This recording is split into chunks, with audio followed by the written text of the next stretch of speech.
The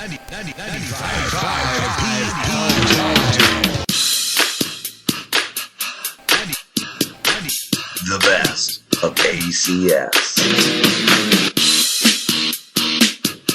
All right. Christy Canyon is on line 4. Christy Canyon? That is me, my Adam, who I haven't seen in far too long. I know. I miss us. I do. We've had this wonderful, 40-year relationship, and I miss you. I have no idea. Are you in the San Fernando Valley? Yes, I am. And on my radio show, we call it Porn Valley, baby. Get the terminology correct. What is a day in the life of Christy Canyon these days? She's down the street. Right now, sitting in my car in some back alley, because I'm like, I got to print some photos for my website. And I have to hover in front of I miss a camera where you just draw off the film at some shady a place that develops film, and they charge you a little bit more, but they don't really mind the spread shots. Now you got to go to CVS and hunker down in front of that screen. Did we still got we got you there? Did she drop off? It is very shaming, though, that big Jumbotron kiosk. Maybe she just come in. She's in the valley. I know. All right, we'll try to figure this out. It's got to be weird, back in the day when Christy Canyon would drop off a few rolls of film at the Rite Aid. That's right. You think when the guy returned it, he's like, Christy, somebody snuck in some tasteful closed pictures into some of your shots. I don't know if someone got hold of the camera and was like a goof. I don't want to alarm you. I don't want to alarm you, but there are pictures of you dressed. I'm going to tell you this, but there appears to be birthday photos in here as a cake and family. Right, now she's on line 5. Let's see if this works. Christy? I didn't even get down and raunchy and dirty. The worst I said was spread shots, and you hung up on me. I think God hung up on you. Yeah. Hey, Charlie Kirk. Let's take a little walk down memory lane. Your first movie, you heard what I said about your first movie, right, on Golden Blonde, and how we're all so excited to see it? No, because I was cut off twice. Oh, I mean, but anyway, I was told that you'd heard us talking about the other day. Oh, I did. Yes, I did. No, not really. Somebody told me. But go on. I'll jump in wherever you want. On Golden Blonde, my first movie, but it was shot simultaneously in the same week period and the same location as Night of Loving Dangerously. So in my brain, what's left of it, I sometimes get those two movies mixed up, but they were great and they were fun. They had Tracy Lords, Ginger Lynn, Peter North. Need I say anything more? And I learned what a douche was on that set. Peter North. Oh. You met Ron Jeremy? How did you find your way into this business? Good luck, I guess. You know what? I wrote about this in my book, but because I went to elementary school with you, I'll tell you, I was, broke, barely 18, living in Hollywood on Franklin and Orchid, one of the nastiest places. But when you're 18, you've got no fear. I was definitely barely 18. Anyway, my MG midget was broken for the millionth time. I had no money to fix it. So I'm waiting on the corner of Franklin and Orchid for my girlfriend to pick me up in her beat-up car, but at least her beat-up car worked. And this, hot guy pulls up in a white Trans Am with the gold eagle on the hood, and the T-tops are off. I think that was my dad. Yeah, probably. Yeah. Mm-hmm. Yeah. Trust me, it wasn't your dad. Oh. But he was our age. And pulls over, and he's like, "Hey, pretty lady, what are you doing?" I'm like, "Oh, waiting for my girlfriend to pick me up." He's like, "Well, want to wait in here? It's nice and cool. I got the air conditioner on." I got a Mr. Microphone. Hey, good looking. Right? Yeah. It was so porn. It was like the beginning of a scene. And so I get in, I feel that plush, which I couldn't afford, the sheepskin covers. I'm like, oh, this is so nice. And so we chit-chatting a little bit, and then he's like, "You're so pretty. Have you thought of figure modeling?" And I'm looking at my hands going, "Ooh, I do have really nice fingers." And, looking down at my toes and my flip-flops and thinking, hands and feet. That's how naive I was. They didn't teach us that at North Hollywood High. No. And I said, yeah, that sounds, sure. And then he pulls out a Hustler magazine, and he's got the paper clip where he's in it. Greg Rome, for those of you who remember that name from the 80s. And he's like, no, like this. And he, opens it up. And it was very soft core for a magazine back in the day.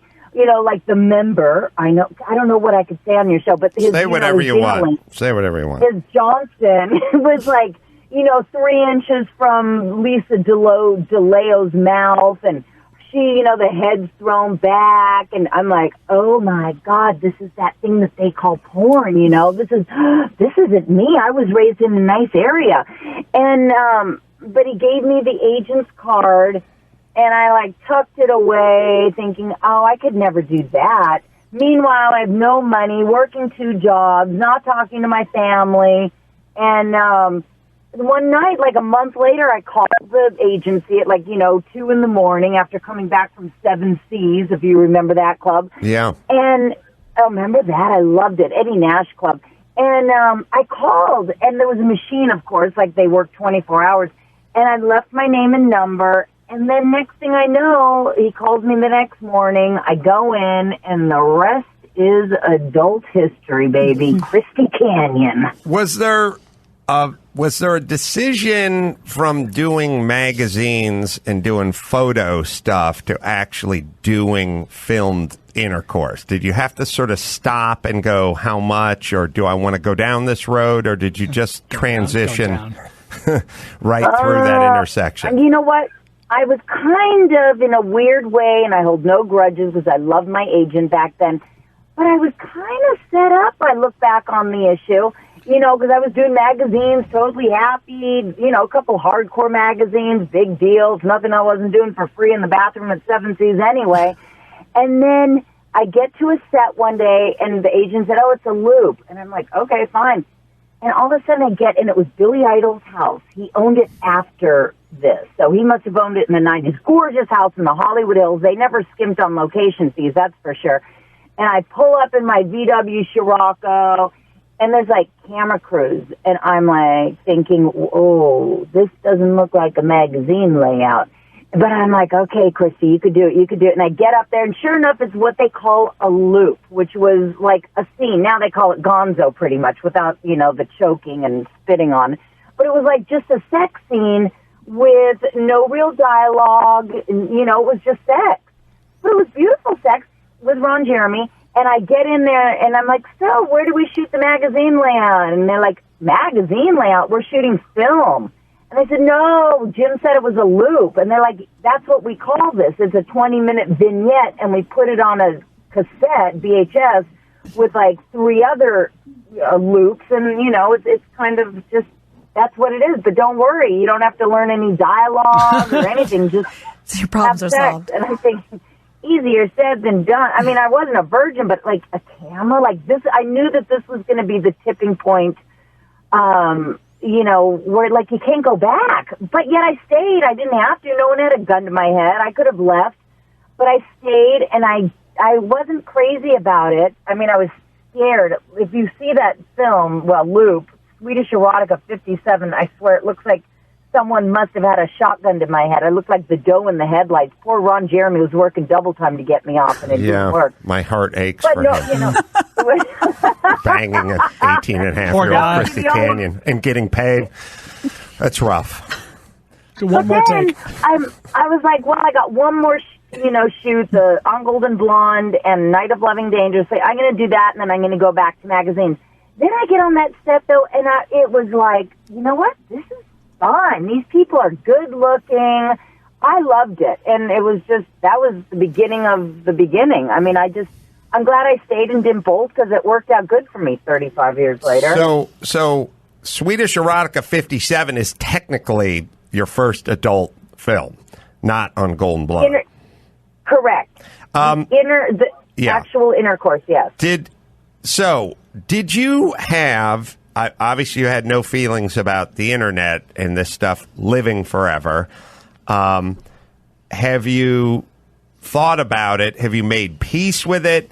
I'm trying to think. So everybody who is listening to me is listening on a smartphone, and everyone who's listening to me can go find that vignette of you with Swedish Erotica 57 with the device they're hearing me right now. Many have just stopped this podcast as we've spoken. So now, obviously, that is something nobody dreamt of, and maybe it moved incrementally. At the beginning, there were films, and there were stag films, and they had these movie houses, but if you came from Indiana and your family was all there, there was just no chance they would ever discover any of this, much less children, acquaintances, business partners down the road or whatever.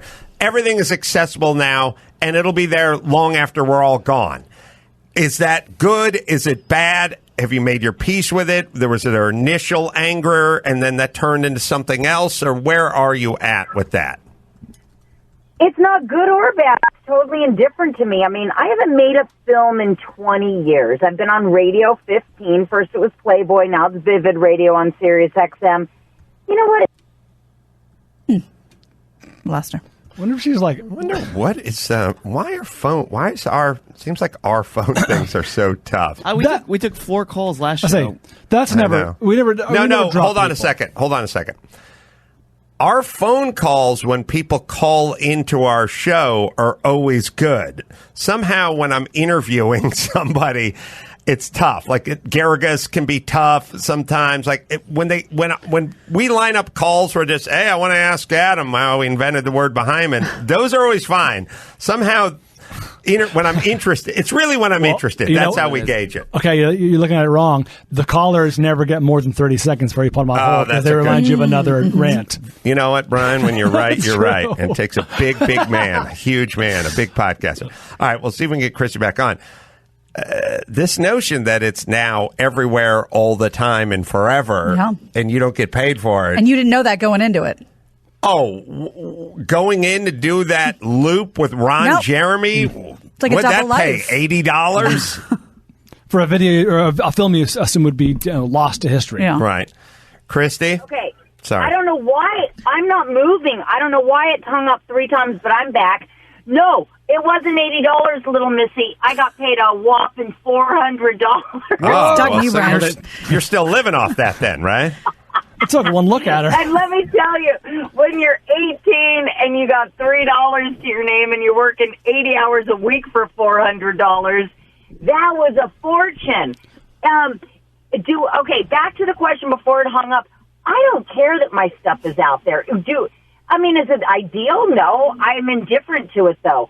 My stuff is it's so vintage. I mean, they'd have to transfer VHS onto the computer. Do you know how grainy it is? If I did. One could only imagine. Joy. Let me tell you, the quality is not great. But what are you going to do? There's nothing that I could do. I've never not had peace with it. I don't have any issues with it. It is what I chose to do. I accept it, and I had one hell of a good time. Let me tell you. All right, it was fun. A slightly controversial question, but you seem very open and embrace your sexuality. Did you ever do any prostitution? Did you ever do a thing where somebody said, I want to have sex with Christy Canyon, and I will pay a lot of money for her to have sex with? And then if not, what's sort of the difference? I was from a generation where very few girls escorted. So no, I have never, no one will ever be able to call you up and go, bullshit, I gave her 500, 1,000 or 10,000. I never got into that because I was very comfortable where I was. All throughout the 90s, especially, being a Vivid girl, I got royalties on every single film I did until they went to catalog, and they're like, we can't pay you royalty because we're not making that, so we'll cash you out per title. I did great on the road dancing. It's something that I was offered here and there. Like, if I was dancing, a guy'd be like, hey, I just paid so-and-so 500, I'll give you 1,000. To me, it wasn't something that I chose to do. I have no ill feelings for girls that have, and they were probably smart. They made probably $10,000 a night. But it always worried me to knock on a stranger's door. I'd be the one that got busted by the cops. I never did it, never. What, your sister, Carolla, who asked me to the Sadie Hawkins dance in 1978, does she bring my name up ever? Or she kind of passed all that? The time. He's, all the time. The one that got away? You know what? She still says, if only. If only I was with him. She's no, you know what? You come up like maybe once a year. Somehow it'll be mentioned. Christy, I have a question. What were your impressions, if any, of a young Adam Carolla at the time? Did you know him well? Did you just know of him? You know what? He was 2 years older in elementary school. My sister knew him better than I did. Yeah, I knew him, but, like, we never hung out. I'd see him at parties in high school. He was with Ray Olhofer and Hans Dolan. Romeos. You know, like, what? The Heartbreakers. Yeah. Mm-hmm. The original Lotharios. The fellows you mentioned. Is Carolla still around? Is she in town? Oh, God. She's not going to dignify that with an answer. What the hell's with the phones? All right, hold on. Let me do a read, and we'll see if we can. I'll put her on hold. Yeah, she's on hold. Well, she's on hold. Well, at least the line is. Yeah. Well, line 3 is blinking, but what does that mean? It means on hold. Oh, but it says she's on line 4. Yeah, not line 3. Oh, okay. No. All right, let me hit MedMen. The new normal is here. Have you seen it? Brought to life in a short film that only runs 2 minutes long. The new normal seeks to leave behind 80 years of unjust prohibition in favor of a safer, happier world. It depicts a product that once drove good people to the black market as one creating a global market. New era is here, and you can watch a very interesting, very well done, let's see. Mini film, that's right. Done by Spike Jonze. You can check it out. Go to and watch it now. Experience the new normal at medmen.com. It's artfully made, and again, it's only about 120 seconds long, 2 minutes long. New normal. That's at medmen.com. Medmen.com. All right, is Christy on 4 again? Christy? Why does it keep hanging up? I am not moving. It's because I'm fascinated in the topics, and that's what it does to me. The phone lines are burning over there. So you grew up in this. You grew up up in Laurelwood, right, in the hills? Yes. And actually, not until I was in Walter Reed in middle school. Before that, we were in the flats by our elementary school. And then after that, my mom got married to her third husband, and we moved up to the big time, baby. And so, yeah. For you, like I remember once talking to you, and you said, "Oh, I would call up Ron Jeremy and just have sex just because, like on the off nights." Ron Jeremy and I would fudge around on off days. There were a few of the stars that I would, bring home, and we'd have even better sex in our personal life because you didn't have to, like, throw your leg over your ear so the camera could get in there.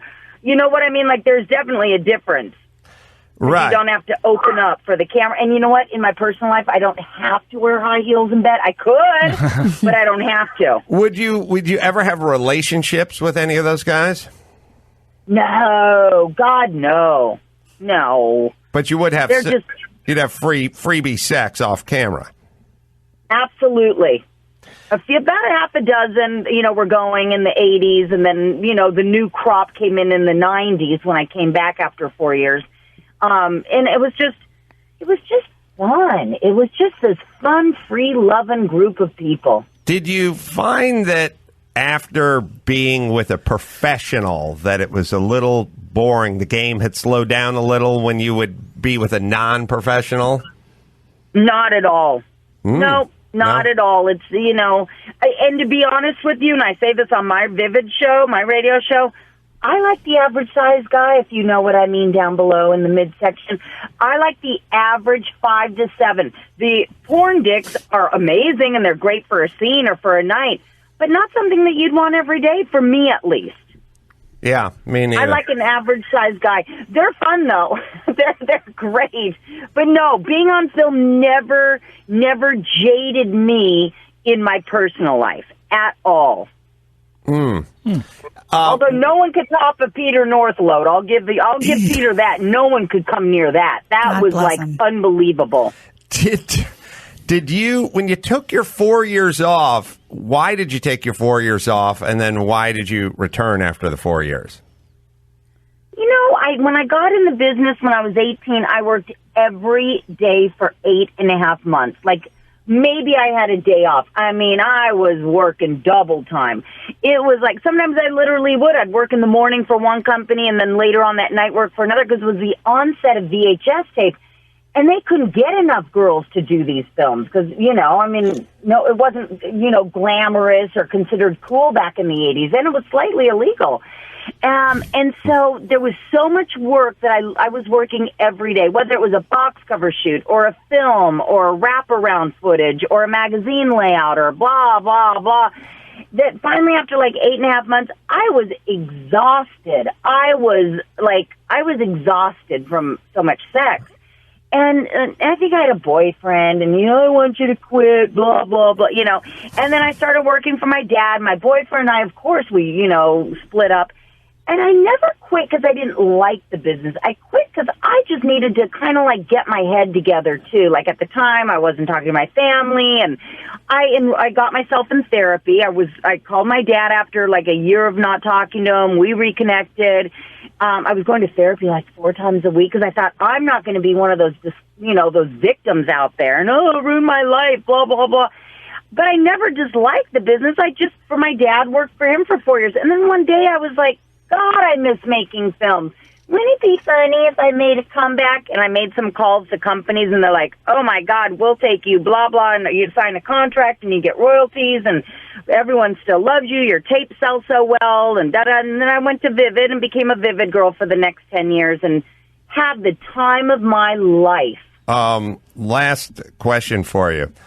With us not being able to ever foresee all this material on the internet, every one of these movies that you've ever been in is now just accessible and it's free.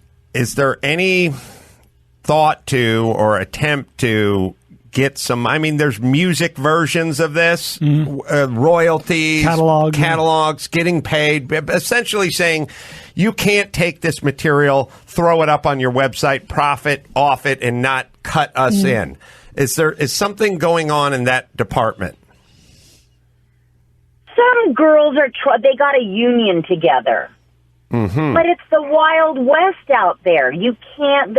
How do you get a royalty on a free scene out there? I mean, it's almost impossible to wrangle it. I was in it at the most perfect time with companies like Vivid that cared about us and that gave some of us royalties. Right now, you're chasing a dream thinking that you're going to get royalties, and it's just the girls will never be cohesive. It's too much. It's too transient these days. Well, There's too many girls. Hold on a second? I just want to talk about older, like just stuff from the 80s and the 90s. Like, I'm going to float this. You tell me what you think. Your industry, pornography, has a stigma attached to it. Politicians don't want to get in and fight for porn stars and things like that. You know what I mean? Most politicians. Most. Well, they like to have sex with porn stars, but then it would be on record. Not as at the pulpit. I'm introducing a bill where these people get paid. When it comes to something like music, that's easy. Everyone gets behind it. This guy is a creator. He should be compensated. You're stealing his art. It's the same thing to me. It's just material that somebody has that's not theirs. If this was a subject other than pornography, do you think we could get this done? If this was television? Absolutely. We're like the dirty little Hollywood secret that no one really wants to get involved with unless it's one-on-one in a hotel room, if you catch my drift. But no one's going to stand up for Hold the on, adult I don't know business. what you speak. I'm confused. Yes. Right. So if this was the Writers Guild, the Writers Guild would just go, you can't show these old episodes of Everyone Loves Raymond from the 90s and not, there'd be tons and tons. If this was a Screen Actors, Writers Guild, take to the Producers Guild, and politicians in the world, the population would get behind them. You're saying they're not going to get behind you guys. No, I've never seen it. I've never seen it in my 35 years in the business, and I bet I will not ever see it. Girls are trying to get these unions together. They aren't getting far, though, because the girls come and go so fast. So the cohesiveness of this group is it's like a vase with holes all in it. The water just, but Christy, to be clear, I'm still talking about the 80s and 90s stuff, not what's going on today. I'm not going to go chasing it. My life is too busy, and I'm very happy on radio from Sirius XM. And you know what? If someone wants, I never owned my rights to the 80s anyway. So what do I care? Vivid owns the rights to my Vivid stuff. I know a guy. I know a guy who can get directly to Mitt Romney. Okay. I'll see if I can blow a call into him. We'll make it a cause celeb. Yes. Yep. Really get his voice in the mic. John will re-record one of his hits. Get Mitt behind it, and I think we can get this done. Yeah. Trump should be on board too. I think. Levon likes his porno.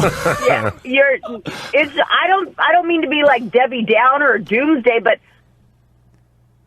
That's a good way to end. That's a good place to end. Just tell her it's fine. It's the fifth time her fucking phone has dropped off. I didn't want to be a douche, but I felt like I was telling her all this archival stuff, and she kept saying it's tough to get these girls to unionize because they come and go so fast. But that's not what No. It's not about current day. I just mean all the archival stuff. That's pretty clear. But I think that thought it was clear. It was. But I think because I was talking about her, that she was in the archival stuff. Like her old stuff. But I'm not sure if she thought I was talking about now. I think she may have.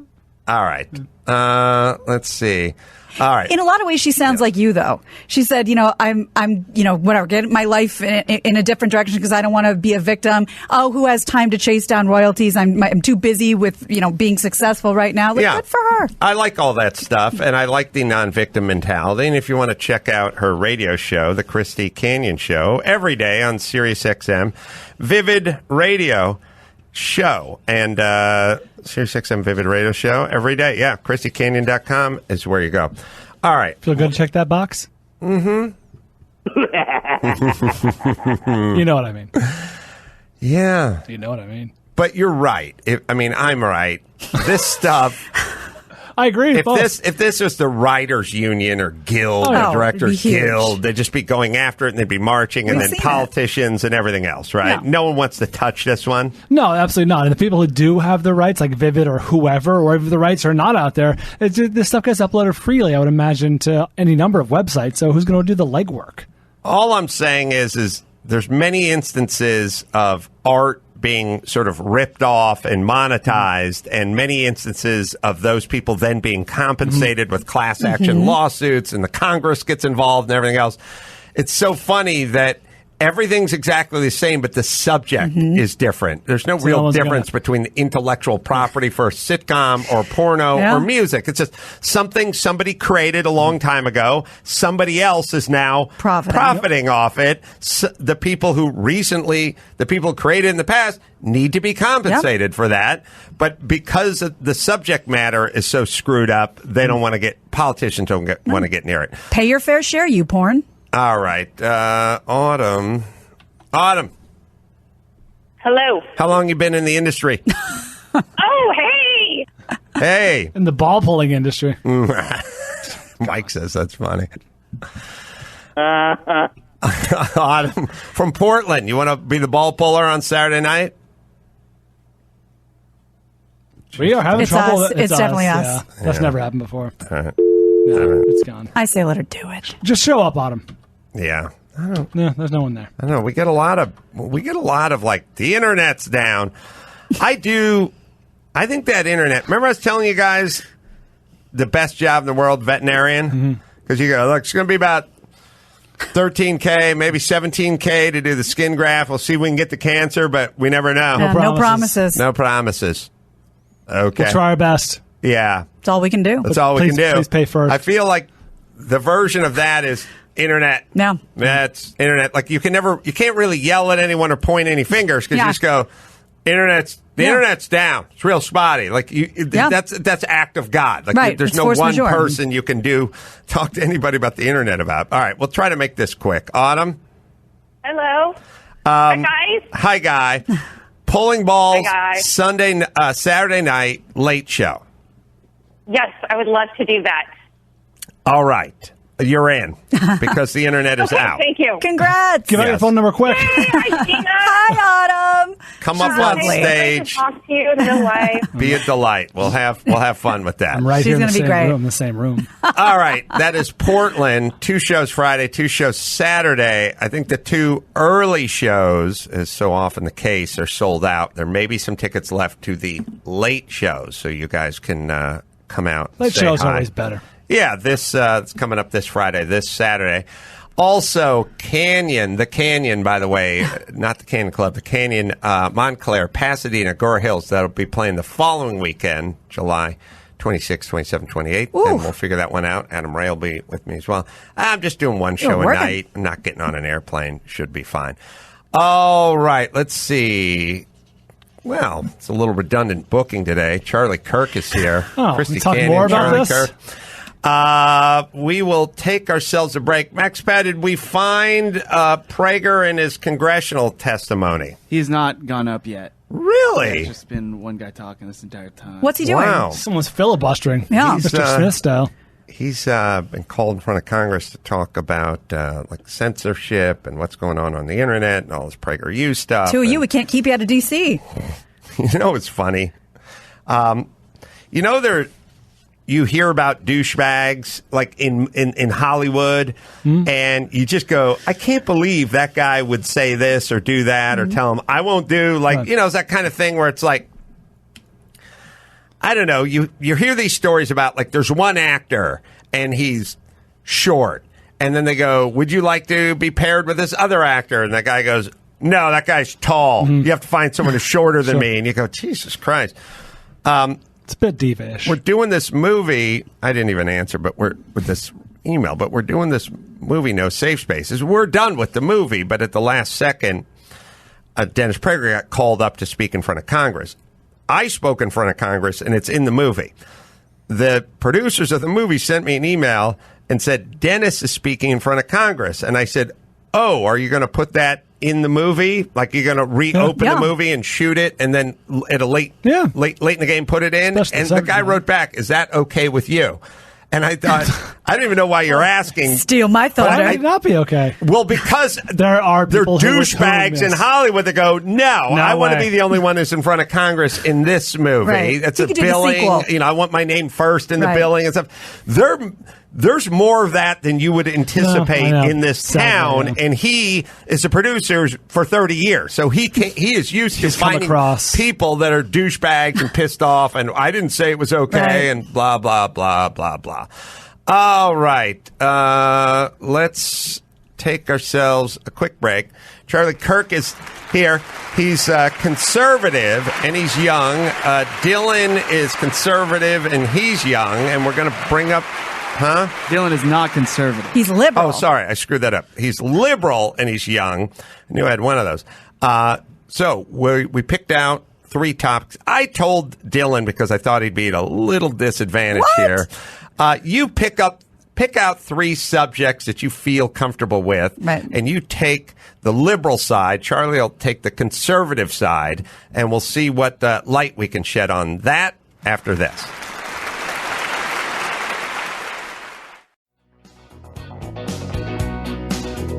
Just $25, you get wine and gifts.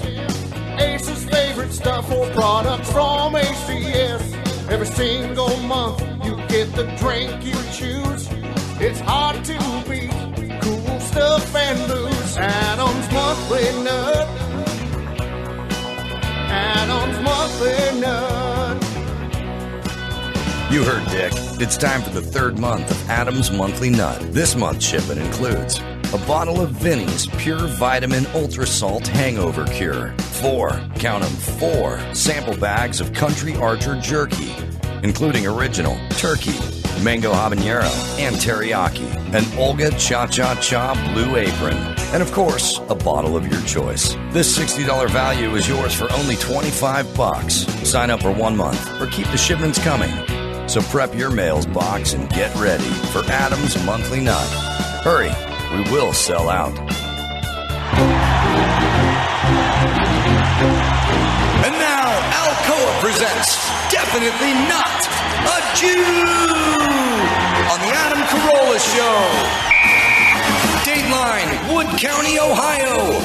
Highway patrol officers pulled over 2 men in a Ford F-150 for speeding. Police found a loaded handgun and over 4 pounds of cocaine disguised as Lunchables. Definitely not a Jew. Well, we're back with Charlie Kirk, founder and president of Turning Point USA. He's got a podcast, The Charlie Kirk Show, Tuesdays and Thursdays on Podcast One and Apple Podcasts as well. Good to see you, Charlie Kirk. Yeah, thanks for having me. Big fan. Oh, thanks. Charlie is the founder of Turning Point USA. You did not go to college? That's right. I got distracted along the way. It's weird because I always feel like everyone who is a founder of something went to college or at least something political, went to college and then found it on the college campus.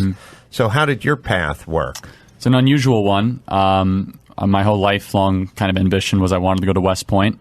I ended up not working out when I was in high school and getting denied.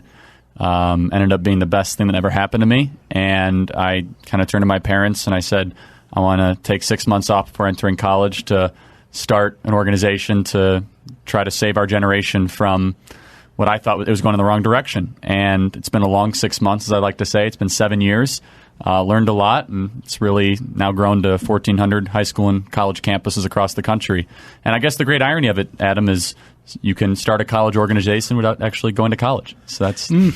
I feel my feeling with most stuff is it is created through something else. So I've always said the reason the Octagon and UFC is so popular is because we've gotten so soft and so snowflakey on one side that it literally gave birth to this thing. My feeling on guys like you and Ben Shapiro having so much success and other names in that world on the right side of the aisle, conservative, having so much success so fast were so many of the crazy ideas that were coming from the hard left actually created an industry. Like when we lived in the middle, I guess it's like a pendulum. It's like whenever the pendulum's sort of in the middle, we don't need that swing to the right. When it gets too far out to the left, then it swings out and turns guys like you and Shapiro and other guys like that into household names in a relatively short period of time. Yeah, I was going to use the word pendulum. That's exactly right. I don't believe I'm saying anything that controversial or bombastic when I go to these campuses, but it's treated as such. And there's this uproar and there's controversy that really doesn't exist that's built around it. And I would like to think the positions I have are reasonable and that are able to build consensus. But you said it best. It's the Overton window. The goalposts have moved, where now somebody like myself or Shapiro and these great, talkers and kind of writers and thinkers of this time that are kind of in the more younger demographic are able to accelerate onto the stage quite quickly as a reaction to something else. And you see the culture swing one way in the wrong direction, and something that might not have seemed so radical 20 or 30 years ago gets treated, I think, incorrectly at times, but also is able to gain a tremendous amount of popularity. Where does the pendulum go from here? Because when you started the organization, you were pushing against something, right? You were the underdog, you were the up-and-comer, the whatever. Now that the pendulum sits firmly in your court, you know what I mean? Where does it go from Somewhat. here? I mean, somewhat. You have the presidency. Well, not college campuses. I mean, we're highly focused on the culture on college campuses. We're definitely happy with, obviously, the current president and what he's achieving, what he's doing. However, the culture on college campuses have worsened since he got inaugurated. They've become more intolerant. Students have become much softer. Anti-Americanism is on the rise. Freedom of speech is completely under assault. Adam and I are both in the documentary No Safe Spaces, where a lot of this is kind of chronicled and cataloged in ways that I encourage everyone to check it out, because it's so stunning what some of these campuses are now, what they've become. And they're not marketplaces of ideas or freedom, or areas where freedom of expression is embraced. Well, for me, doing the movie and keeping an eye on things, when it gets in any culture, in any time of any civilization, when it hits its critical mass part is when the there's such thing as a sort of shark feeding frenzy where there's like a dead whale and it's floating out. It's seeing a bunch of sharks get around it, and they get into like a feeding frenzy, which is to be expected when you got that much protein floating around in the sea. But at some point, the sharks will get so frenzied that they start biting each other, not the whale. And so when you take these guys like on the Evergreen campus and the Weinstein, the professor, he rides his bike in, he's got his little Jufro, he's super liberal, and he rides his mountain bike to take this guy. When that guy's running serpentine, being chased by an angry mob who says he's not welcome on campus, that's the sharks biting each other. That's the turning point. That's where the sharks have jumped the shark. That's where we're now starting to eat our own, which it's not good for the movement. It's probably good if you're Charlie Kirk. I mean, but it's not good if you're on the left side of the aisle where we're calling Joe Biden a racist, but the same people that are calling Donald Trump a racist are calling Joe Biden a racist, or anyone who disagrees with them on their side of the aisle a racist. That's when the sharks are biting the sharks. I assume this is all going to kind of get sorted out as we head toward the election, because at this point, it's Joe Biden claiming he's not a racist.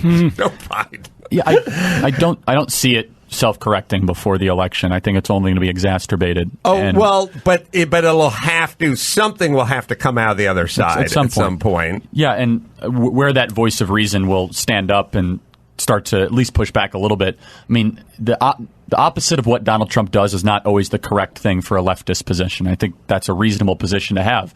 And it seems as if whatever he says, they must believe the opposite, and that is a really bad equation to build the party around. I agree. I think pick and choose the stuff you want to do and do it, and some of it may be versions of what Donald Trump is doing, but that's going to happen in any political forum. You're always going to have somebody say, I want to lower taxes, or I want to beef up the border, or I want to do something for schooling, or you take infrastructure. I want to do something for infrastructure. You can go, I agree with my opponent across the aisle. We should sturdy up these bridges. You can do that, and then you can go, here's how I'd like to do it. You don't have to knee-jerk disagree with everything, because that's just going to create. That's going to create. I think what you're going to do when you do that, you're in danger of losing votes, because I think the American people go, I disagree with Trump about X, Y, and Z, but I do agree with him on P, D, and Q. And if you're on the other side of the aisle, figure out which ones they agree with, run on that, and then add your own X, Y, and Z. But our whole thesis is, where does this start? It starts at the universities. Where does it start where you can't possibly agree with a conservative, or you can't hear the other side? Well, I mean, welcome to American colleges, where other ideas are rejected wholeheartedly, where speakers like myself and Shapiro are kicked off campus or disallowed from speaking altogether. Or the Evergreen example is a perfect one, where you have someone who's on the left, Weinstein, who is far from a right winger, literally get chased around off campus and get fired because he has a position that wasn't as radical as the monolithic administrative, left-wing viewpoint. So, well, his interview in No Safe Spaces was sort of rattling, because first off, him and his wife look like central casting kind of liberal hippies. Like, they fit the bill. You know what I mean? They didn't look like Chuck Heston. They weren't sitting there cleaning a gun with a crew cut. A little nebbisha, as we say. They look that way. Evergreen, my God, what I've learned most from watching the No Safe Spaces is I want to go to Evergreen and work as a fucking janitor. It's the greatest looking college. It's like nestled amongst the pines. He's riding his mountain bike to work every day. It's like, this is the sweetest. I mean, this guy is no right winger, and he's simply explaining that he went to his class on the day. So there was the day where no white people. The black students stayed home, stayed away from campus on one day. But and he'd been teaching there for a number of years and was fine with that. All right, on this day in April, there are no black students, and that's fine. And then the next year, I mean, after 10 years of that, or X amount of years of that, they said, oh, by the way, this year, no white people are showing up. We're not going to be there, and you can't be there either. And he... The lonely Asian kid. They may have been grandfather to Papa Sand in. He, as a classic liberal, not a leftist, but a liberal, said, wait a minute, that's kind of racist, and I'm doing my job, and I'm just going to show up, because now you're morphing this into a different form of oppression. So he showed up, and when he showed up, all hell broke loose.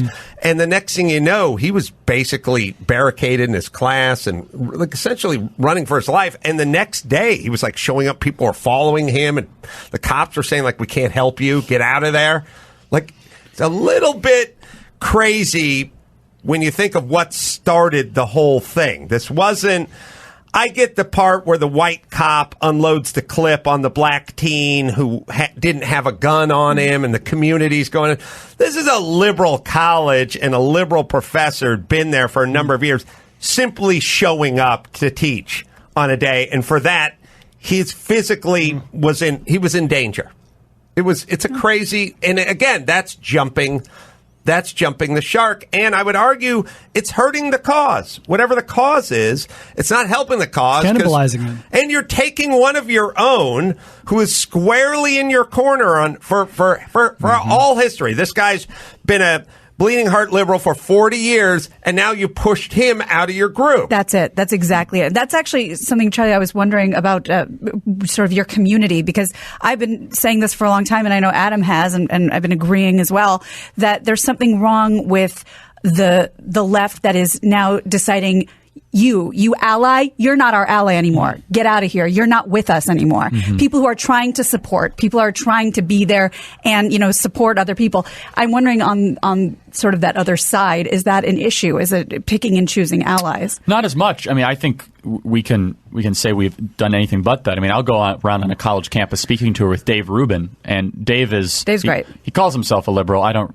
know if he is or not, but I think he's more to the center right than others. But we don't agree on every issue. We actually disagree on some big issues. But I'll literally go on a campus tour with him. And we have a rule at every single campus event that I do, which is if you disagree, you go straight to the front of the line and you ask the first question. And then the person after that better be another disagreement. We only want to hear about people that disagree. And if there's no one that disagrees, we try to extract it from the audience and give people the kind of the permission and the courage to get to the front of the line. And then at the end of the event, I always ask the same question. I've done over 50 of these. When a liberal came and spoke on campus, did they ask conservatives to go to the front of the line? Never. And so the guiding thesis that the left, not liberals, but leftists hate the idea that there are other ideas, that they want to be the only voice in the room, not want to have a whole marketplace of ideas. And there is a difference between leftists and liberals. I want to make that distinction. So. Yeah, Dave Rubin, the idea that you could have any issues with a guy like Dave Rubin is insane. And then that lets me know you're not a reasonable person, because I find him to be amongst the most reasonable human beings. And anybody, no matter what side of the aisle you're on, you just can't have a problem with Dave Rubin. And a good soul. There's this Ayanna Pressley clip that you can look for, Max, about it. But she was like, we need black voices to be black, and we're tired of black faces that aren't giving black voices. Like, most unbelievable she was clip. giving this whole speech about, if you're black, you better be black like we want you to be black, and if you're brown, you better be brown how we want you to be brown. With no more tolerance for basically human beings who disagree with us. You're out, especially if you're black or brown or you're gay. So Dave Rubin is gay, and I think he's married. He is married. And he disagrees with Ayanna Pressley, so he's out? Like, well, he is out. Yeah, I was going to say, you're out. You're out. No. But what I'm saying is, Hunger Games. Hold on. I thought, is there tolerance? Why can't he disagree with you? And does anybody all viewpoints, the rainbow, everyone's invited. Right. Has anyone, here's what always drives me nuts. Has anyone ever thought about how insanely pompous it is to take a microphone and to get behind a microphone and go, I'm tolerant and I welcome all viewpoints, but if you're not down with my viewpoint, you are out. Like, really? I know we all kind of think that in a weird way. Like we have a think like, I love lasagna, and then you go, I don't care for lasagna, and I go, what the fuck is wrong with this? It's like you're Can't hang with that guy. you don't like what you don't like. All right, I'm not going out to Italian with you, but I don't yell at you. No, do not bring that viewpoint in here. Only when it comes to tacos. I'm bringing a pan of Stouffer's. Says the guy who screams about tacos at the top of his lungs. You know, you agreed with me anyway. How dare you? So we'll see if we can find that clip. Dylan is going to come in. It was just a couple days ago, Max Zapata. I think it was her explaining. It's kind of it's scary talk in that it's you're with us or you're against us, and it's a kind of it starts bleeding into religion, which is as an atheist, when somebody says, look, you're either down with Christ or you're against him. And I'm like, how about a third option where I just get along, take care of my kids, and pay my tax? No, there's elements of that in Islam. Like, hey, I'm not in that. Well, then you must be destroyed. Like, it's like, no. You have to accept Jesus Christ as your Savior to get into heaven. Right. My feeling is get that job with me or against me, but there's a third option, which is somebody disagrees with me. Is that okay, Your Highness? Are we allowed to just disagree with you? It's so pompous. It's insane. The second most pompous and insane thought ever is I disagree with that person saying I must get them removed from their job. They're no longer allowed to work. This is happening in real time. I mean, it's happening all over our culture. I mean, the left has become experts at product boycotts of anyone they disagree with. Tucker Carlson's a great example of this on Fox News. I mean, he has some different opinions. You might agree with him or disagree with him, but the amount of advertiser boycotts that have been enacted by the left in the last couple of weeks, just because they disagree with what he has to say, is remarkable. Laura Ingraham, who has a podcast on Podcast One, she's been subject to boycotts of the exact same nature. People on the right, we don't do that. When people like Don Lemon or says that Antifa is a great, or Chris Cuomo, says Antifa is a great organization that's fighting for terrific things. Meanwhile, they're beating the crap out of journalists up in Portland. I mean, they don't lose advertisers, and there's only one side that's tolerant in this conversation. Well, Ben Shapiro always brings up this point, which is, off the top of my head, Ring Doorbell advertises on Ben Shapiro. And it advertises on Don Lemon's show. They don't care. They just want to spread their product out to a diverse group, and it makes sense if you have. Now, if you're doing something like, survival kits and powdered eggs, that may be a little more Hannity. But if you're trying to sell back stretchers or Ring doorbells or gold or gold's a little more. You're trying to coins. You're trying to do plates. You're trying to do Blue Apron. And just do them both. Yeah. So the whole thing is like, you don't have to get Ring Doorbell to boycott Ben Shapiro. Ring Doorbell does Ben Shapiro, but then he also does. They do Rachel Maddow. Yeah, so just let them let them just advertise where they want to advertise, and the people that are watching on either one of those entities may or may not get a Ring Doorbell. No. Why? Seems very narcissistic to announce Ring Doorbell. You may advertise with this gal, Rachel Maddow, because I approve of what she says, but not him because I disapprove of what he says. What do we have on there? Oh, we have there's a tape of her saying it, or recording of her saying it, Max Zapata. Sorry. All right. Let's see. Do we have, well, let me take care. She was at the Netroots Nation conference, I guess on Saturday. We're talking about Ayanna Pressley, and Congresswoman, what is her? Oh, you would know, Charlie, right? Yeah, she's a congresswoman. I don't remember actually where she's from. Massachusetts. Yeah, she was a former Boston City Council member. So you can find a audio or video of that. I've seen a video of it. I'll tell you about Castrol Edge. You can tweet us at Adam Carolla Show with hashtag Castrol Challenge with your questions for Castrol Challenge, brought to you by Castrol Edge, formulated with fluid titanium technology, reduces friction, maximizes engine performance. 3 times. 3 times, fool. Stronger against viscosity breakdown, leading full synthetic oil. You got a question, Max Spada? Yes, I do. Onions and Olives 31 on Instagram wants to know, #Casserole Challenge, if you had the opportunity to do just one of the following races, which would you choose? 24 Hours of Le Mans, Monaco Grand Prix, Indy 500, or Daytona 500? #Get it on. Ooh. All right. Well, get rid of the Daytona 500. That's stock cars. Now, obviously, Indianapolis 500 is insane. But because of my cars and my history, Monaco F1 race, crazy going through the streets of Monaco and through the tunnel and everything, and just literally with the bay on one side and Princess, whoever, Caroline up in the balcony. But very intense. It's between that and the 24 Hours of Le Mans. And I'll go 24 Hours of Le Mans because that's a bucket list item for me. And since I have Paul Newman's car that won its class in 24 Hours of Le Mans in 1979, I will put that on there. They have a Petite Le Mans and they have a revival Le Mans, which you can enter every 2 years at Le Mans in your vintage Le Mans car, which I'll be shooting for. What makes it petite? Is it 12 hours? I think the way they do it, and it's kind of interesting, it's the 24 Hours of Le Mans. There might be 5 or 6 different run group classes, and the race is 24 hours, but you go out and race in your run group for an hour.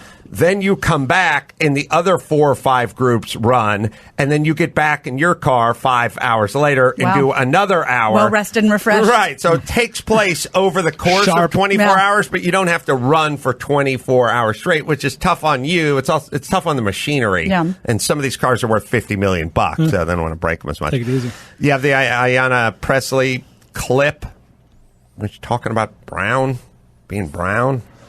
If you are not prepared to come to that table and to represent that voice, don't come. Because we don't need any more brown faces that don't want to be a brown voice. We don't need black faces that don't want to be a black voice. We don't need Muslims that don't want to be a Muslim voice. We don't need queers that don't want to be a queer voice. And if you're worried about being marginalized and stereotyped, please don't even show up. Because we need you to represent that voice. All right. Well, Dave Rubin, you're out, Buck. You ain't doing that voice. And Candace Owens, she's out. Candace Owens is definitely out. Yeah. It's interesting. But I'm going to say, what an unbelievably racist thing to say, that you can only have one viewpoint if you're a specific skin color. It is quietly pretty racist. And if you did that with white people, it would be considered insanely racist. So I don't get why people say that so freely, but I guess that's the time we're living in. With no recourse.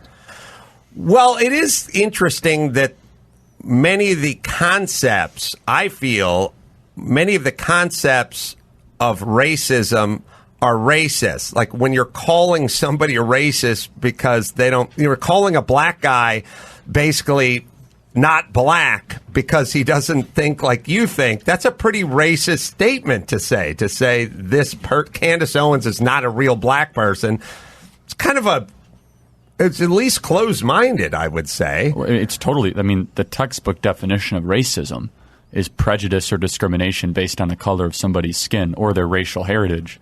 And that's exactly what she was doing. She said that if you don't think the way it's the essence of what she was saying, we don't need black people to not be a black voice, which she's saying black voice is only the progressive voice, that there's no other voice except what she believes. And that's pretty dangerous and troubling. I agree. All right. Do we have Dylan out there?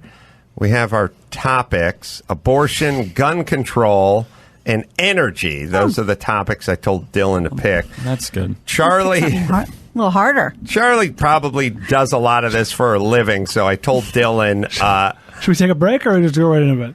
According to... Go right in. Go right into it. According to me, I told Dylan, you pick the subject, pick ones you're comfortable with, and I'll give you the night to think about it. And we'll tell him to Charlie when he gets here. So I've had 35-second head notice. Well, actually, more than that. Oh. 3 minutes. Yeah. I speak about this shit It's every all day. silly. The whole thing's silly. All right. No, listen. Don't walk your points back before you make them. Make your points. We'll put. We'll hit. Abortion's so heavy. Let's hit energy first. I Max want to hit abortion. Well, I'd like to punch abortion too. All right. But I said abortion is so heavy. Let's start with energy. Okay. Strong finish with abortion. And the abortion will be the dessert. My God. So we'll start, Max Zapata, with the energy. I'll give you, I don't know, we'll give 2 minutes. Make your statement on energy. And would you like to go first or second, or Charlie, would you like to go first? I would like to deliver a quick preface. I know that I'm not the greatest mouthpiece for the liberal spectrum of ideology because I work in podcasts and smoke a fair amount of pot. I mean, he's a media-trained youth activist. So we get it. Public speaker. Anyway. We know who we're dealing with, Dylan. Right. So, it's almost like it's set up to fail. Almost. I asked Adam that yesterday, but he says no. So at Turning Point, you guys are, I don't want to say in love with fossil fuels, but you're an advocate of fossil fuels. I'm wondering, for me, I feel like that industry's stranglehold on our progress forward is really, really damaging. I'd like to see us transition to cleaner energy way faster, because to me it's a win-win. We get out of the Middle East. There's tons of new job opportunities if we start these new industries. Who knows? Maybe we can be a world leader in this stuff. And the jobs don't get outsourced. They're all here. I don't know why we don't expedite this process, and I don't know where you stand on how fast we should get there. Cleaner energy, like solar, wind? Yes. Sorry, I'm just trying to help you along. All right. Well, first of all, the United States is now the #1 net exporter of natural gas and oil in the world for the first time ever. That should be applauded and appreciated. The experiment with wind and solar has had some successes and some huge failures. I mean, Solyndra was probably one of the most evident that you could remember in the last couple of years. That was $500 million of government subsidies put towards solar. That was a total and complete failure. Yeah, absolutely. But I'm not against the idea of wind and solar at all. I would just want to see how it could be economical. There's certain grids where that can be done with solar. Good luck doing that in New Hampshire in January. I mean, fossil fuels and the war on fossil fuels on the left is really rooted in the idea that they don't like the fact that fossil fuel companies predominantly donate to conservatives. That's really what it's all about. I don't know if that's true. Yeah, I don't pretty agree absurd. with that. Well, then let's talk about it's that. It's finite. Explain how that works. Well, let's talk about it. Then what is the war on fossil fuels about? It's damaging to the planet. It's finite. We're going not to run out of it. Wait. Let's break that apart. Yeah. How is natural gas not sustainable? We have enough natural gas for the next 550 years, and we're only going to become more efficient using it, and we haven't even discovered probably 10% of the natural gas depositories in America. Where do we get the natural gas? From the earth. But where physically? Do we get it in people's backyards? From oceans, from places like the Permian Basin, like the Marcellus Shale, like the Balkan Shale, you name it. I mean, you get it through fracking? That's one way to extract natural gas, not the only way. Okay. Yeah, I feel like that's a pretty popular way to extract it. I'm just saying it's an efficient way to extract it. Well, so one of the arguments you made is to get out of the Middle East. Thanks to Donald Trump's deregulating the energy economy, we now no longer have to be dependent on Saudi Arabian, Iranian, or Middle Eastern oil. We now export more oil than we import. And oil, because of this, America is now in a much stronger foreign policy position than ever before. I would love to have us eventually get to a place where we don't need to extract any sort of minerals from the earth. You think that we're in a very strong stance, or people have a strong opinion of us when it comes to foreign policy? I think the world has never been more peaceful than it is today. That's a fact. Okay. Less people are dying because of civil war, famine, poverty, mass starvation today than any other place. Yeah, but in terms of our standing, our allies respect us. Our allies respect us, and our enemies fear us. Under Barack Obama, ISIS was on the march and taking more territory every single month. Iran had billions of dollars in sanctions. Our allies respect us. Yeah. Angela Merkel knows that she finally has to pay up for the hundreds of millions, billions of dollars of free military assistance we've given them throughout the years. European heads of state are laughing at us. They do not respect him. They're laughing at him. So. Let me just jump in for a second. I think what Dylan is talking about, one is a little more emotionally based, and one is a little more, I don't know, pragmatic. You think your stepdad's an asshole? Yes. Do you clean your room though? Like, when he tells you to do something, do you do it? You might go yes. Like they may both be true. You may think he's an asshole, but you may get a clean room out of it.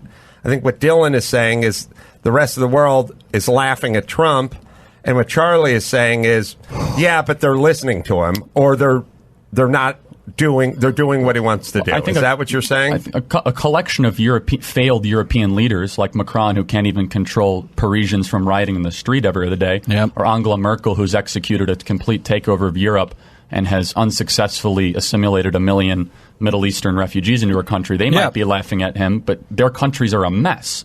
And so, fine, failed leaders are laughing at Trump, but prime ministers like Abe or Modi that are getting reelected with 60 to 80% approval ratings, they're working with Donald Trump to make the world a safer, more peaceful place. Yeah, Kim Jong-un's not laughing at him, Dylan. Yeah, Putin's not laughing at him. Really good point. But those are our enemies, though, and they're not. But they don't fear us. Under Barack Obama, we were closer towards nuclear conflict with North Korea than we ever remember.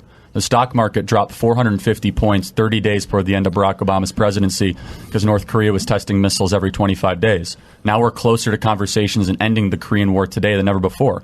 Isn't peace the objective of foreign policy? And it seems that story is not always being told. It feels easy to say that we're closer to nuclear warfare than ever before under Obama. I don't know how to fact check. Let's look at the numbers. It just doesn't seem right. There were missile tests every 25 days under the last 2 years of the Barack Obama presidency.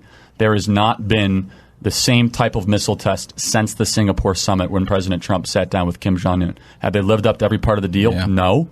But President Trump stepping into North Korea, the first U.S. president to do so, I think is a courageous thing, and it's closer to peace than ever before. Do you think Obama should have gone over there and talked to him? Yeah, I think you should never be afraid to talk to your enemies. Should we? He got a lot of flack for talking to enemies when he was president. But Reagan talked to the Soviets, and that's what ended up ending the Cold War. Sitting down with Gorbachev. Let's put a button on energy. I feel like we solved that. I feel like we solved energy. Up top, everybody. Energy is, we're not exporting it in, so that's good. We're not reliant on these nations that we don't like, so that's good. I mean, in terms of cutting deals with them. We're still digging holes in the earth and the seafloor, which we don't want to do. Natural gas burns a lot cleaner than coal, and it seems to be pretty abundant. So that's a good thing. How to extract it in a safe way that doesn't hurt the environment is something to think about. Yeah. Last question, then, nuclear, because that to me it's always the litmus test, which is if you do want a clean environment and you do want abundant energy and you don't want to punch holes in the ground and you don't want to rely on OPEC, then you do want nuclear. But so many people say they don't want any of that, don't want nuclear as well. Yeah. Dylan, where are you? Nuclear, I mean, it seems like it's so crazy to think about the capabilities of it. It sounds like science fiction, like something out of Star Wars, but it's real, so we should probably figure it out as soon as we can. I just get really spooked by it because if anything goes wrong, it is so catastrophic. That serious problems can happen. I mean, the yellowtail. Yeah, you get 19 Emmy nominations, Chernobyl. Wonderful show. The yellowtail that we're eating at Matsuhisa and places like that. I mean, it's just filled with radiation. So what do you got, Charlie? The last one. I am a huge fan of nuclear. It's a good middle ground. It's sustainable. It could be built all across the American Southwest, and it could solve a lot of our energy problems. France is the great success story of nuclear. 70% of their energy grid is nuclear. I think also what people don't realize is we are essentially, when we're thinking about nuclear in this country, it's like we're talking about cars. If we stopped building cars in 1970, they're dangerous and they pollute a lot, and Pinto, they don't have crumple zones or airbags. Like, no, they do now. We just stopped. Right. We stopped our technology a long time ago. Chernobyl is old, crappy, everything. Fukushima's not that old, but what happened with Fukushima? Those were different consequences. Natural disaster. Yeah. Well, there was a tsunami, but it still wasn't piles and piles of dead people. It was a tsunami. But I think our version of nuclear is much different than early 70s, and I think we could do it in a much safer, more efficient way. Yes, Brent? I'm just going to say quickly, as someone who totally agrees with you guys about nuclear, I think, Charlie, the thing that a lot of us have a problem with fossil fuels isn't that the fossil fuel companies give money to whoever. The problem is, practically, and I think you can probably agree with this, the more resources, no pun intended, resources, money, whatever, that are put into, as we slide backwards into the world of fossil fuels and coal and the stuff that we're moving away from and moving towards more progressive, efficient things like nuclear, that robs resources that could be going into those experimental, let's get something else up and running. Like, you can say like NASA, the moon landing was a huge waste of money and we lost a lot of resources and spent too much money, but we landed on the moon. It was worthwhile. It will be ultimately worthwhile. It's kind of a waste of money now because we're chasing a lot of things that aren't working, but we'll get there. Well, I think we should end all subsidies for both oil and gas and also wind and solar. I mean, so there's $38 billion in advantageous tax cuts towards fossil fuels. I don't think those should exist. I think you let the market sort itself out with very reasonable environmental protections, of many of which I do support.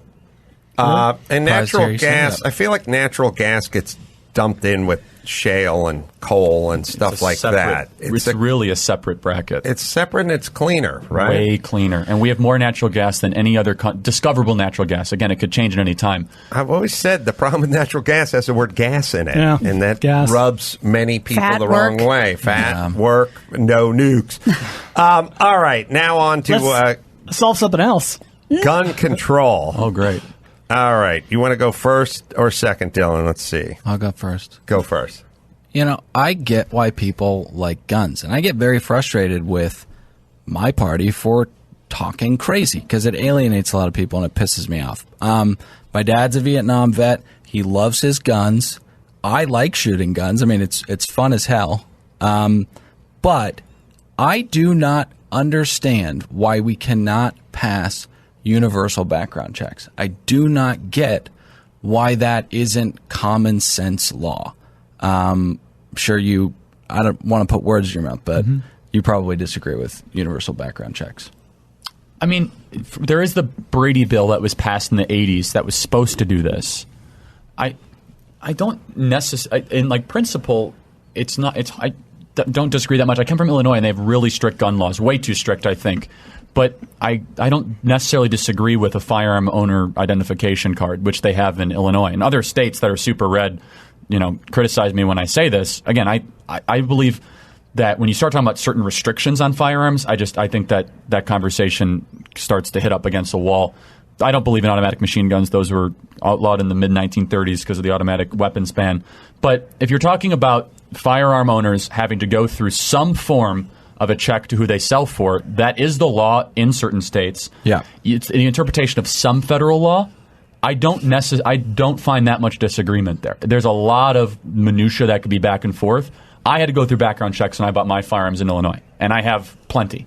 Well, why are 22% of sales still going through these loopholes where you don't have to get background checks? Because the laws aren't being enforced. And I actually think they should be enforced. And so, for example, there's certain people, and people on my side disagree with this. I don't care. There are certain people that just shouldn't own firearms. There just are. There are just some people that should not own firearms. Yep. And that's a position that doesn't win me. That wins me more enemies than friends on the conservative side. Where are you guys with school shootings, and ways to protect kids on campuses beside my tack crows? That's a good idea. Brian gets a strong assist with. It's a very good idea. I'll take it. It's the best you're going to get around here. Well, I've been talking about my tack crows for a number of years and school shootings. You just made a peanut butter cup out of it. Together. I was running with a jar of peanut butter and a chocolate bar, and you tripped me. Yep. Okay? And for that, you're a hero? I would say, you're right. Absurd. Okay. So what do we do at schools, and where are we with folks being armed at schools above security? I think everyone can agree a couple security guys at the front gate with guns is good, but beyond that, what do you guys take on that? I have mixed feelings about arming teachers, just because some teachers don't want to be armed, quite honestly. But I think if you're a veteran, or you can prove that you can use a firearm and you want to have a firearm, I have no principal problem with that. And I do think that there should be armed school resource officers in the school to be able to protect students. That's not an absolute solution. There was one in Parkland who ended up being a complete coward.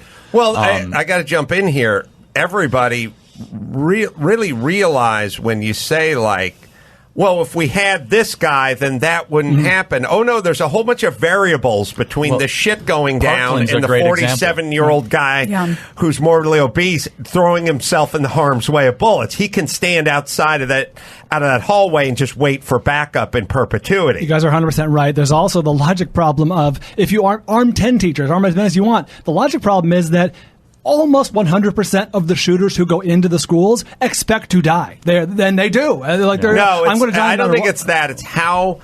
I think, sadly, what it's come down to is not the armed person is going to kill somebody. Yeah. Because they have the element of surprise. Agreed. We cannot shoot them preemptively, although it would be great. But it's about. I know the LA Times editorial staff disagrees with this wild concept, but it's about numbers. It's how long do they get to shoot at people before bullets start coming their way. And if we let them go until the SWAT team show up, then we have 18 people dead. If somebody returns fire post-haste or pretty immediately, then maybe 3 people are dead, and that's all it is. Look, I'm going to say something that you might agree with. I think a direct correlation with all these school shootings is we over-medicate our children. I think we over-medicate our children at far too young of an age. The one common denominator of a lot of these school shootings is they were on antidepressants and very, very complicated, dangerous medication from a young age. Yeah. And I blame the pharmaceutical companies for pushing these drugs on our kids. Go take a walk. I agree. Just take a walk. Take a hike. All right, last and most controversial, abortion. I don't know why we're still talking about it. I don't mean to be offensive or anything. Not offending me. I thought we figured out this out in the 70s. I feel like the rhetoric gets ramped up around election cycles to kind of mobilize a certain part of the base. But do you think that Roe v. Wade should be overturned? Yes. Can I ask you a question? Yeah, sure. When does life begin? My wife was raised Catholic. We've had the conversation before. If she was ever to get pregnant, she would not want to abort the kid, and that's her call, and we wouldn't do it. I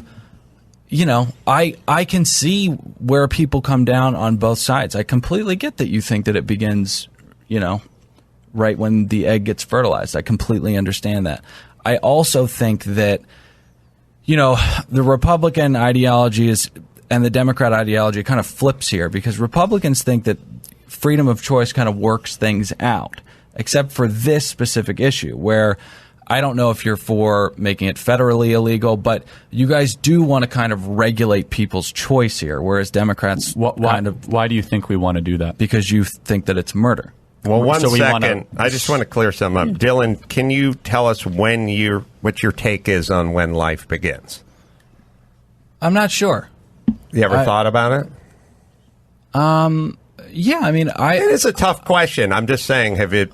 I have thoughts about it too, and they waffle a little bit. Yeah, and I don't say 10 minutes after the guy rolls over and reaches for a towel, but at some point, to me, when things become viable and you can recognize eyeballs and heartbeats and stuff, at a certain point it becomes viable, and then I go, that's life beginning. Totally, and I don't think that Do you have a sort of a Mason-Dixon line for that? I don't really have a Mason-Dixon line for that, and I don't think that that's like the core issue here. I think. Why are you laughing at me? I'm sorry. I was just thinking. It's like when a boat becomes a yacht. Does anyone know? Does anyone know? Repeat it, he's on. If DiCaprio asks if he can come on it, but same thing. Do you think if they? No, I'm saying it's a little bit of a question that it's a little bit of a trap question, but I still think if you're honest, you'll answer it. Like I've said, when you learn how to work a universal remote, that's when you become a viable human being. Right. Yeah. In my mind. Yeah. No, if you look at the sonograms and stuff like that, there's somewhere in there at about, 8 weeks or 10 weeks or something. I go beyond that, I just say, here's a cutoff. I don't want it past that. I'll go with that, but I completely understand why people think that life begins at conception. All right. So, but if you agree with 8 weeks, then you agree with all the Republican heartbeat bills that were just passed. I mean, the stuff I don't know specifically about the heartbeat bills, but the stuff that's going on in Georgia. I think Alabama went too far. And Alabama? No, I was saying, but South Dakota just passed a heartbeat bill. Arkansas passed a heartbeat bill. So that's 8 weeks. So, but right, that's fine. But if Roe v. Wade was to be overturned, do you think that it should be federally illegal, or do you think it should go to the states? I would come to I could see myself compromising, even though I believe that life begins in conception, that there should be some form of societal agreement that when a fetus or a child or a baby, whatever I call it, a child, a baby, a human life, has a heartbeat, that is indeed a human life. And you cannot abort it. That's correct, unless there's exceptions for life of the mother or some other, which, by the way, are a small minority of a minority that of all issue abortions. Gets brought up so often, and it's like, however, why are we talking about this? But if it's It's weird if you just came here from another country and you're watching the debate on abortion. I just never thought about this, but they're like, well, what about rape? What about incest? You'd be like, Jesus Christ, there's a lot of fucking dads fucking their daughters in this country. Like, it's always the first thing brought up, like incest, rape, incest. And like, yeah, I mean, it's probably, I want to tell the foreign friends, it's probably a small percentage of pregnancies from family members. Charlie, how about this as a compromise? Maybe it won't ring true Max to you. Zapata, sorry. I just want him to do his do some homework. When does the heartbeat usually kick in, as long as we're talking about times? And then, Brian, can you find that Don Johnson song? Well, speaking of which, Ken, I don't know this is true. I have to imagine a very, very, very small percentage of 8-week-old child or fetuses, whatever, with a heartbeat can survive outside the womb. What about once a child can survive outside the womb, whatever that cutoff is, like survivability, that becomes, a viable human life, as opposed to something that's dependent on a host for life. I think that's a really dangerous argument because they're all dangerous arguments. Well, I mean, you could have a 26-week-old child at a very, very late term that can't survive on its own, but it's fully formed, has fingernails, unique DNA, thumbprints, so on and so forth. Would you at least agree that some of these, the late-term abortion movement would be troubling on the left, saying that? Yeah. Okay. 1,000%. Then you and I I'm glad to hear you say that. The reason why I'm getting kind of frustrated with the discourse today is because those kinds of things dominate the conversation, and they're not really applicable to the broad argument, and they dictate the conversation way too much. But one last thing I wanted to ask you. You put out a video about Americans subsidizing Planned Parenthood. Correct. $500 million a year. $500 million. In taxpayer money. Subsidize the abortion industry, which is a little misleading term. I feel like that one was workshopped. But we pay taxes to things that we disagree with all the time. There were so many Americans who paid taxes to go to a war they didn't support. Like, where is the line that you draw? We can't pay taxes for things that we don't agree on. Well, and also Planned Parenthood uses it. They provide a host of other services. Right, which is but that constantly gets brought up. The right just does not give Planned Parenthood its due. I mean, I know that they perform a lot of abortions, but that they provide a lot of other services. There's also thousands of family health planning clinics that don't provide abortions that also provide those. So. But look, it's also, first of all, there's a thing called the Hyde Amendment, which you're not supposed to use taxpayer dollars towards abortion. That was passed in the 80s. The way they get around it is they say the money's not going towards abortion. Well, so that's the first thing. I agree. They use it for overhead. It would be like, well, we're going to pay for the whole building for Adam's show, but we're not supporting the show. I get that. I get the second thing is this, should U.S. taxpayer dollars go towards the direct termination of a human life? Our own human lives. I mean, they go to our men and women getting killed and killing strangers all the time. But it's not the direct deliberate termination of another human life. Yeah, I mean, death penalty. I'm against the death penalty. No, but that goes to the death penalty. Right, no, that's why I'm against it. Okay. Yeah, so fair enough. Oh, well, that's consistent. I'm for the death penalty. Yeah, I'm kind of for the death penalty, too. But I think the abortion argument's super important because I think it speaks to who a society is. If we can't protect those that can't protect themselves. Charlie, don't do that, man. Don't do that. What's he doing? Go ahead and do it, Charlie. Do it. You represent. If you can't protect those that can't protect themselves, then who are we as a people? So also, go ahead, Dylan. I feel like we could do a better job at protecting the women that, whether you want to perceive them as however you want to perceive them, we should focus on taking care of the women that need to be taken care of. I totally agree. I think instead we of fail at that a lot. Instead of $500 million to Planned Parenthood, how about $500 million to adoptions? Would you support that? Yeah, sure. I mean, okay. I just don't. There's this weird hypocrisy, I think, from the right a lot of the time, where they don't want abortions to happen, but they also are not a big fan of the federal safety net. They kind of like to slash after-school programs and stuff like that. I can't reconcile with that. Like, if you want the kid to come out of the womb, then we're going to be saddled with the burden of taking care of that kid. And ultimately, this is all ridiculous. I just really think it's up to that person. But we shouldn't be cavalier about it. It's up to that person. The final thing is, the conservatives would argue it's not, because there's two human beings involved. One that is alive, both that are alive, one that is an adult and formed, and one that isn't, and both deserve equal protection. And I mean, we call a celebration of a pregnancy a baby shower, not a fetus shower. When a woman gets tragically killed in a car accident who's pregnant, it's 2 deaths on the death certificate, not 1.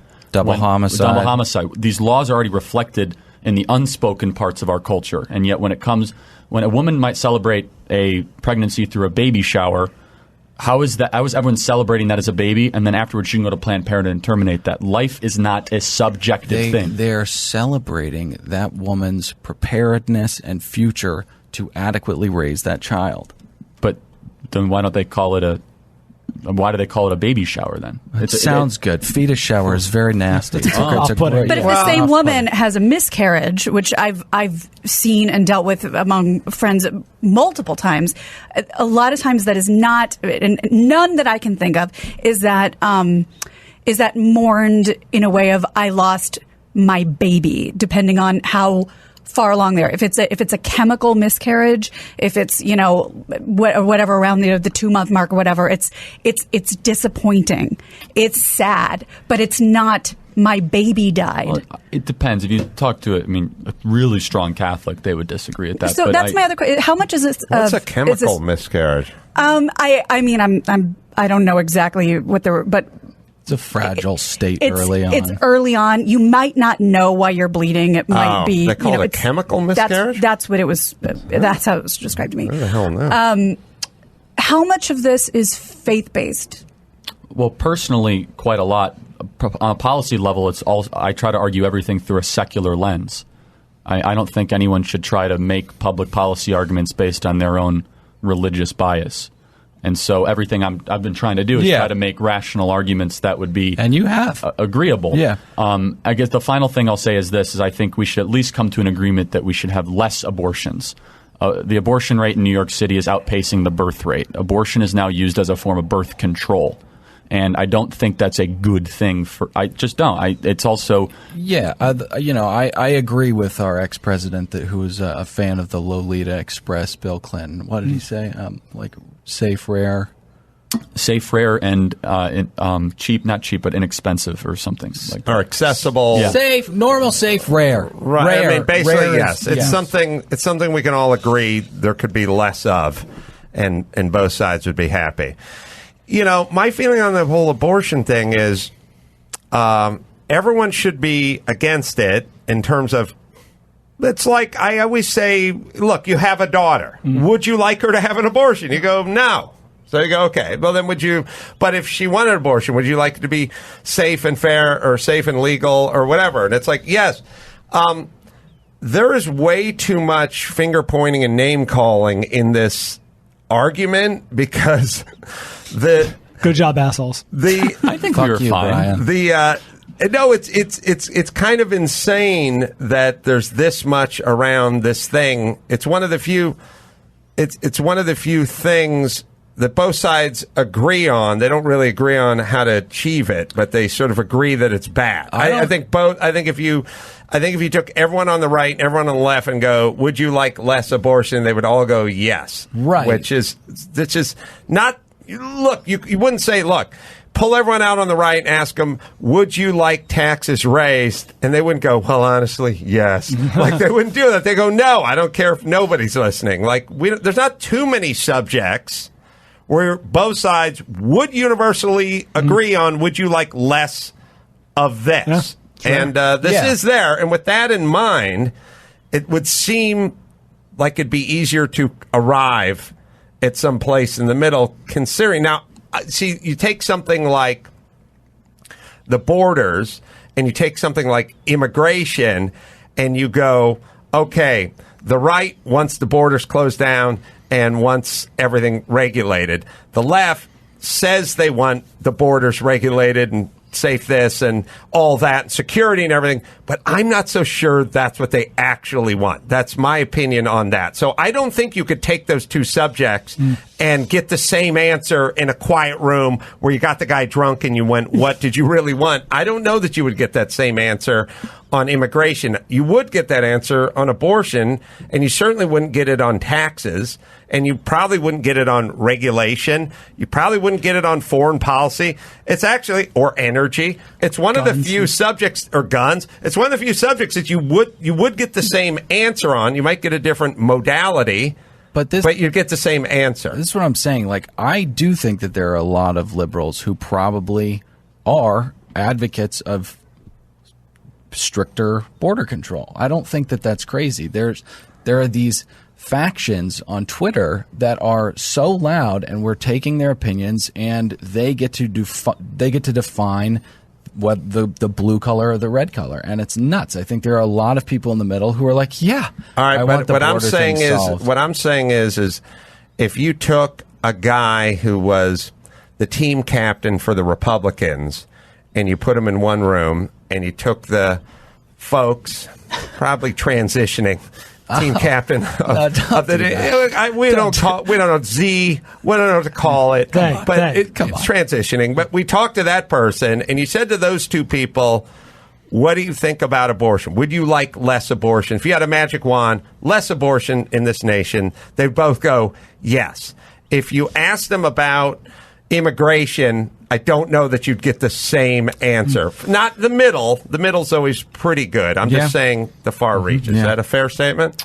I think so. That's why I brought it up, because I think it's a question that can bring agreement. And there are... yes, Brian. The one thing I think Charlie was 100% right about is amongst a certain segment of the population, abortion is used as birth control. That's a tragedy. And whether it's whatever it is, we can do it at the root of the problem, education, better access to birth control, whatever it is, that needs to be the solution. Attack that problem at the root. The heartbeat, this is interesting. The heartbeat begins at 6 weeks, so says Max Pan on the internet, but at 17 weeks, the fetal brain begins to regulate it.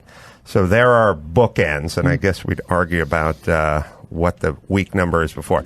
All right. Dylan, you've done a yeoman's job of representing your peeps. You get back to your drum circle, ripping bong loads, and attacking our flag. Charlie, you hang in because you're an American. We'll do the news. First, I will...